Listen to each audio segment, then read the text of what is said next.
Galera, temos agora aqui a questão número 6, questão na área da mecânica, também retirada de uma prova anterior do Enem.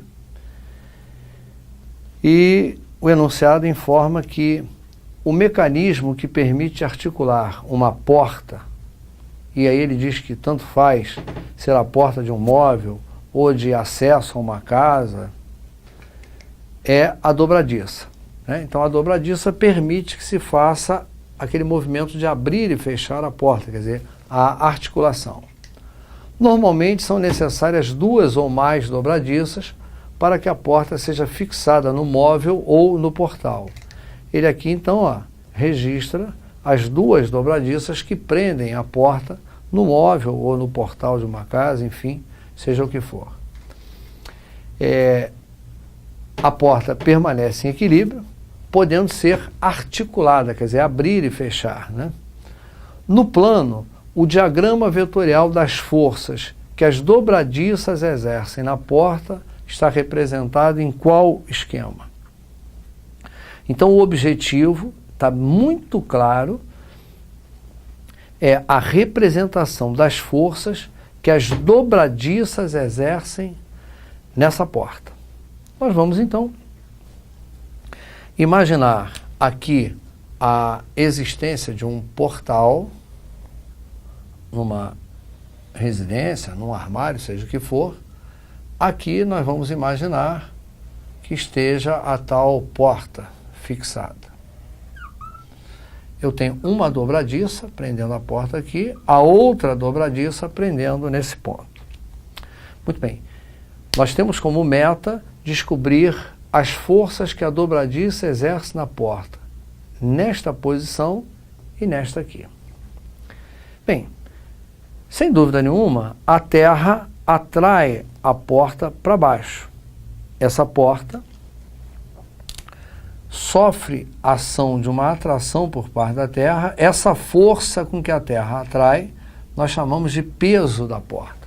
Nós podemos representá-la assim por uma seta ali no meio da porta, indicando que ela está sendo atraída para baixo. Ora, uma das funções então da dobradiça é exatamente impedir que essa porta caia. As dobradiças então vão puxar a porta para cima. Haverá uma força puxando para cima aqui e outra aqui. De tal maneira que estas 2 forças juntas, somadas, resultam num valor igual ao peso da porta. Dessa maneira, se as forças para cima e para baixo resultam em valores iguais, a soma será 0, o que garante o equilíbrio da porta. Acontece que, pelo simples fato da porta estar fixada nas suas laterais, esta mesma força peso, esta mesma força originada pela gravidade, produz um segundo efeito, que seria o de tombamento da porta, de cair, de giro da porta. Para talvez até melhorar a sua compreensão em relação à questão, eu vou adicionar uma situação que não está presente no problema, mas que vai ajudar a compreender. Vamos imaginar que uma criança se pendurou lá naquela extremidade da porta, lá naquela extremidade, fez força para baixo ali na porta. O efeito dessa força seria exatamente de um giro na porta. Não precisa a criança estar pendurada lá para que a força-peso proporcione este efeito. Ela por si só tende a fazer a porta girar, no caso do meu desenho, caindo para lá. Ora, então observem que a tendência da porta, neste caso, é puxar esta dobradiça para fora, no sentido de arrancá-la. Se a porta não vai, significa que a dobradiça fez um efeito contrário, puxou a porta para cá. Então, eu diria que neste ponto aqui, a dobradiça exerce 2 forças, 2 ações diferentes sobre a porta. Uma força para cima, para ajudar a neutralizar o peso da porta, e uma força lateral puxando a porta, impedindo que ela gire. Da mesma maneira que nesse giro a tendência é arrancar essa dobradiça, aqui já seria o contrário. Nesse giro a tendência seria esmagar essa dobradiça. Portanto, a porta nesse ponto aqui força a dobradiça para lá, esmagando-a. Se a porta exerce uma força para lá na dobradiça, ela recebe uma reação contrária, porque a toda ação corresponde uma reação igual e oposta. Então, neste ponto, a dobradiça exerce na porta uma força assim. Observem que esta dobradiça exerce simultaneamente duas forças que somadas, e eu vou lembrar, se eu tenho um vetor aqui e um segundo vetor aqui assim, qual é o procedimento adequado para somar esses vetores e encontrar ali o vetor resultante? Eu faço paralela e de mesmo tamanho a um deles, paralela e de mesmo tamanho ao outro.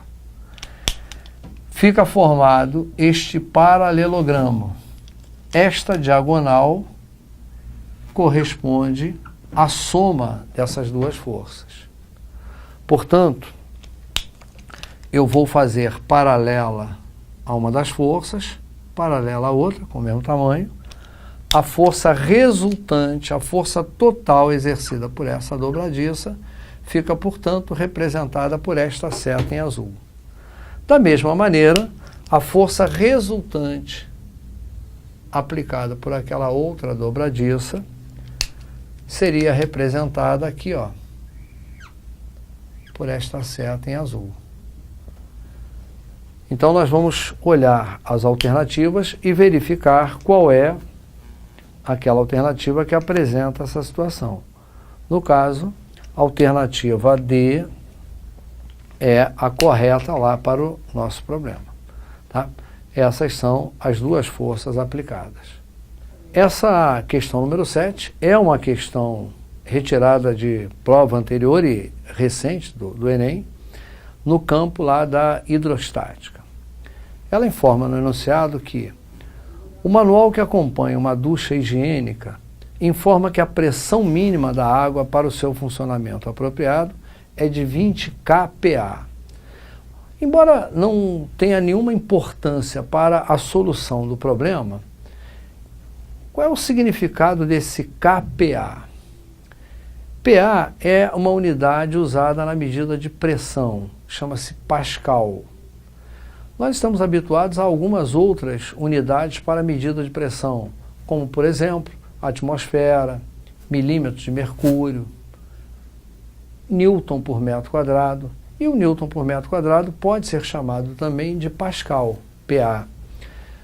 O K é um prefixo que indica um aumento, ele aumenta 1000 vezes a unidade, ele equivale ao prefixo quilo, quilo aumenta 1000 vezes. Então, isso aqui seria 20.000 Pascal, né? É o valor da pressão.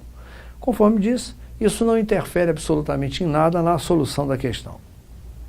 A figura mostra a instalação hidráulica com a caixa d'água e o cano ao qual deve ser conectado a ducha. Então nós temos aqui, no manualzinho que acompanha a tal ducha que foi adquirida, o sistema que mostra a caixa d'água, né, o cano e, olha lá, o ponto onde essa ducha precisa ser instalada, onde essa ducha deverá ser instalada. Muito bem, vamos ver o que ele diz lá para a gente. O valor da pressão da água na ducha está associada a qual das alturas anteriores. Então observem que ele mostrou ali um conjunto de alturas diferentes. Desde o nível da água lá na caixa d'água até a posição mais baixa que a água atinge como consequência de uma curva do cano. Então, dentre essas alturas oferecidas, qual é aquela que efetivamente vai implicar na medida da pressão exercida pela água neste ponto aqui? Seria interessante nós lembrarmos aqui que a pressão exercida por uma coluna líquida, ela é chamada tecnicamente de pressão hidrostática. E essa pressão hidrostática pode ser medida de uma forma relativamente simples, desde que você lembre da expressão adequada e da sua aplicação. Vamos imaginar aqui a existência de um recipiente que armazena um líquido em seu interior, não importando que líquido seja esse. Bom, não há dúvida de que esse líquido exerce pressão em todas as paredes do recipiente e, evidentemente, lá no fundo também. Se eu pretendo medir a pressão que esse líquido exerce em qualquer ponto, por exemplo, vamos imaginar que eu queira a pressão que ele exerce aqui no fundo do recipiente. Eu vou lançar mão da expressão que diz que a pressão hidrostática é dada pelo produto dGH.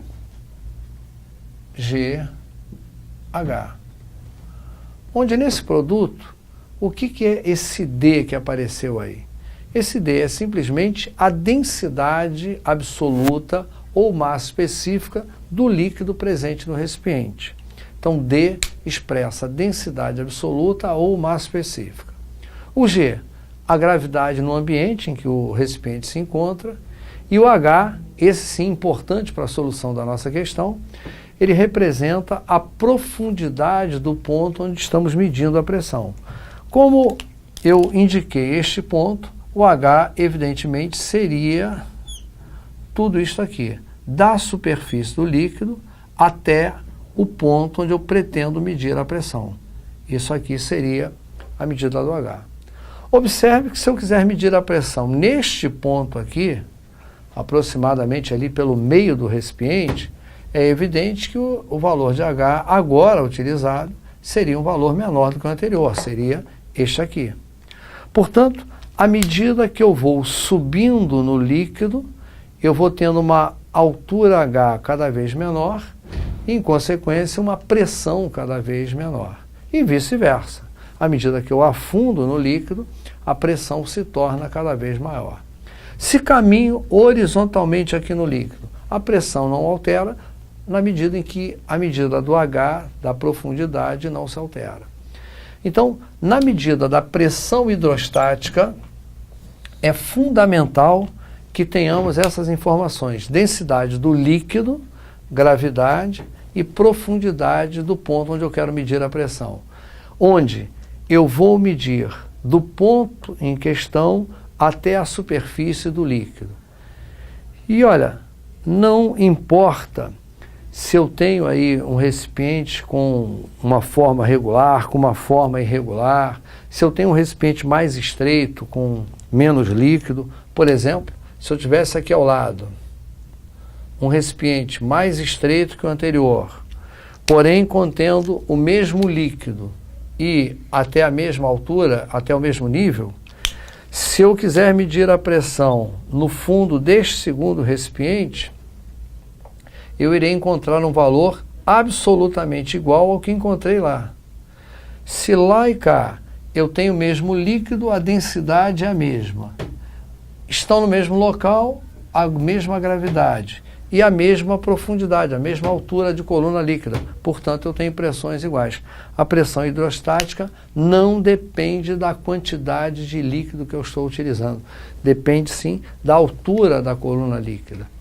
E se eu retornar lá ao nosso problema, como eu quero medir a pressão neste ponto, é aqui que eu vou instalar a torneira, e a água se encontra nesta linha aqui, eu tenho que medir, evidentemente, a altura da coluna, da superfície da água até o ponto onde eu vou medir a pressão. Portanto, dentre todas as alturas oferecidas, a única que me atende é a identificada por H3, que vai aparecer, vejam, na alternativa C, que responde aí corretamente a nossa questão.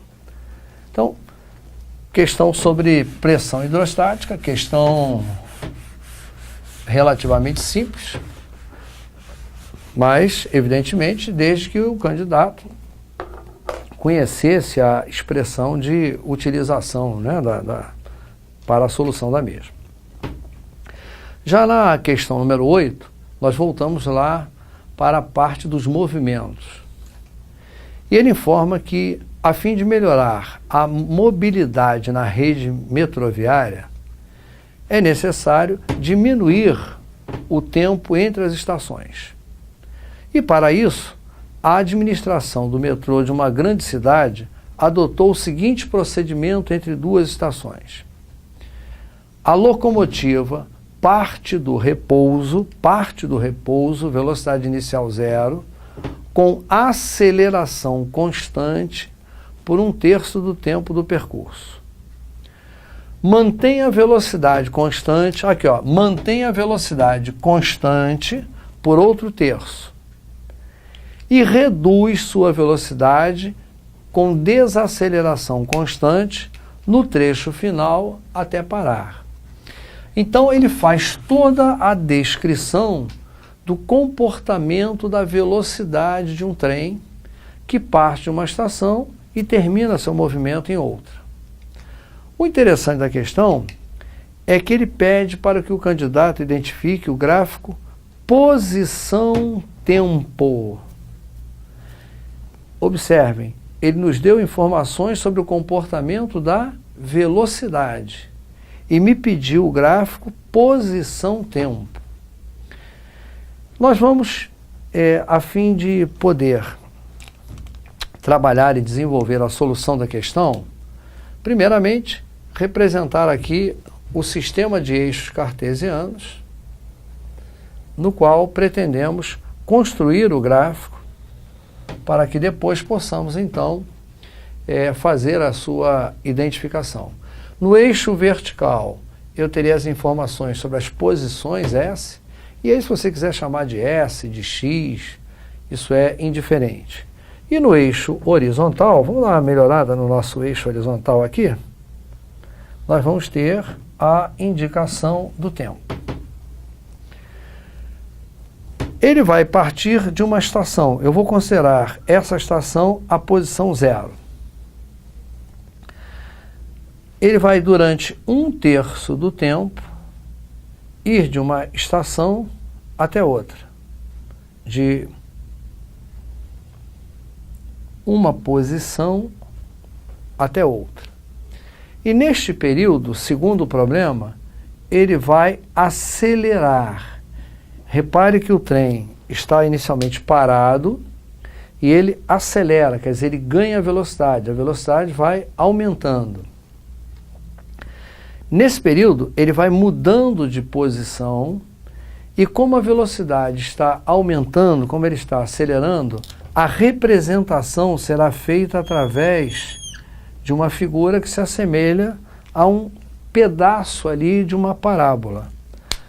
A finalidade dessa curva é indicar esse comportamento da velocidade como sendo um comportamento variável. Eu vou só ampliar um pedacinho aqui para que nós possamos fazer uma análise dessa situação. Aquele trechinho que eu representei inicial ali, que ficou assim, eu gostaria que você observasse o seguinte. Durante este tempo, este veículo se movimentou desta posição para esta aqui.